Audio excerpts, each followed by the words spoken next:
So Alicia Navarro, obviously, she turned herself in the other day.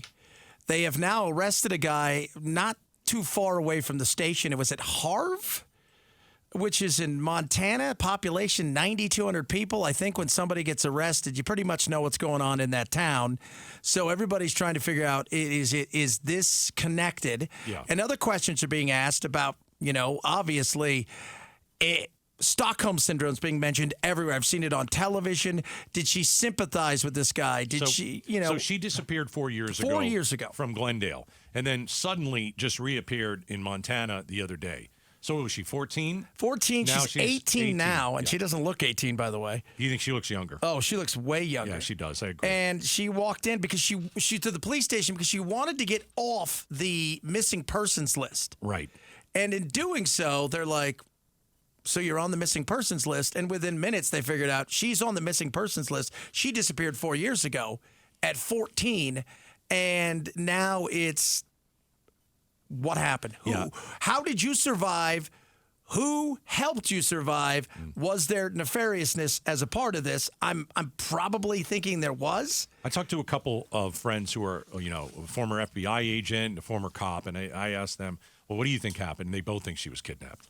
Now, I don't know if that's true. Yeah, I don't know if it was the kidnapping so much in a sense of because she left a note, she left. Right. Did she get into something where she thought she could go sneak off for a couple days and come back, and that's with the kidnapping? Not that she was – I think when we think kidnapping, everybody thinks you're snatched off the street, right? The van pulls up, right, they throw you in the back. No, I don't think it was that. I think she knew this person. Her mother said that she gamed a lot, and she, so being on games, she talked to people from across the country. Right. Was this a situation where she got in, and who was the guy arrested? Is there any connection? And they're talking about the Stockholm Syndrome, which is where your captor, if for whatever reason you have empathy towards the person that has taken you hostage, you have empathy, you almost get to the point where you start to believe all the things that are going on, that they're wrong, and you become almost a part of their delusion and evilness. It's crazy, yeah. It is. But it's a thing. It is a thing. And remember, she was 14 when this happened. So, and she's higher end of the spectrum, but she's on the spectrum. So maybe fooling her, talking her into stuff because she probably was so naive, it wasn't a hard thing to do. So after she presented herself to the police in Montana, and what was that, Wednesday? Wednesday.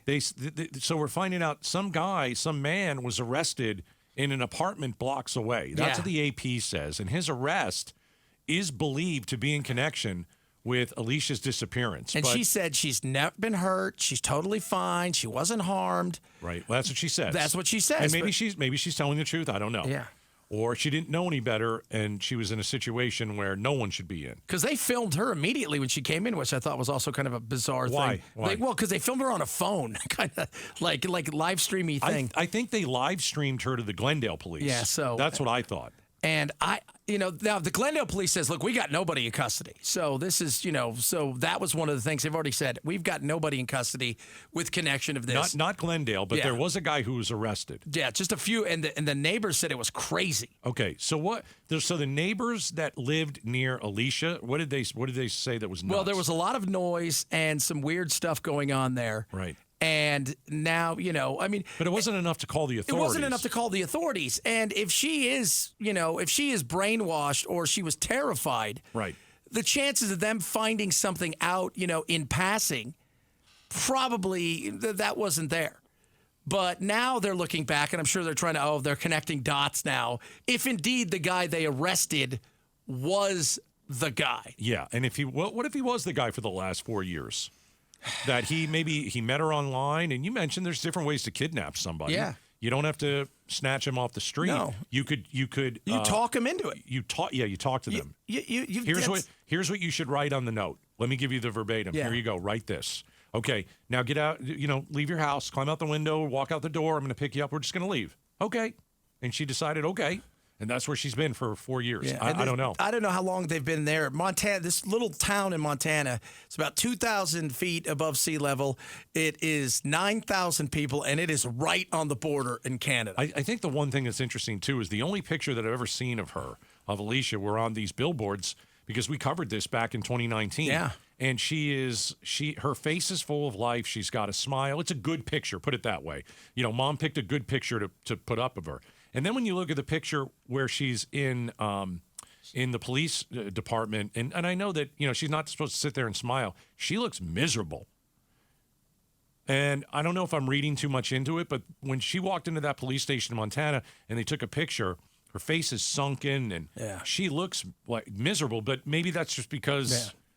You know, maybe that's just, it could be nothing. It could be, listen, I'm at a police station. They're asking to take my picture. I'm not going to smile. Okay, here you go. Go take my picture. You're not doing anything. But the police, there was like 10 of them that came in, the neighbors said, and they took the guy out in handcuffs. And then the neighbors were saying they saw a girl that resembled the girl that they had seen. Right. Okay. So, you know, the private detective that's been working on this case with the mother is going to join us on Monday. So we're going to get to pick his brain. The PI that's been working on this case will join us Monday, I think at 2:30. Yeah, did you think Harv, Montana? Yeah, because this is a guy who really worked on this case for a long time. Yeah. But that's the newest from Alicia Navarro, who disappeared 4 years ago, and she popped up out of nowhere on Wednesday.